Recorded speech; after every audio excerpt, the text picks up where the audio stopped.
Nihame hapo kula. Nguli na action. Tunaweza tukiwa watumishi wa Mungu. Amina. Sisi watumishi kutoka mjini tunakuja mahali hapa kwa ajili ya kuhubiri neno la Mungu. Maana Biblia inasema nyakati za mwisho kutakuwapo na hatari. Watatokea manabii wa uongo. Hapana, usiwasikilize. Hao ndio manabii wa uongo wanatupotosha.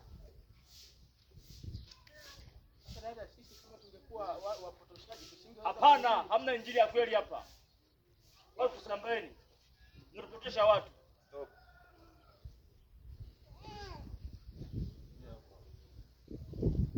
Wewe unapoongea usikie na mimi tu. Yaani dili na hao. Pia mara moja unaingia kwa hao mara nyingi. Yaani mimi bado unanirushia mikono tu.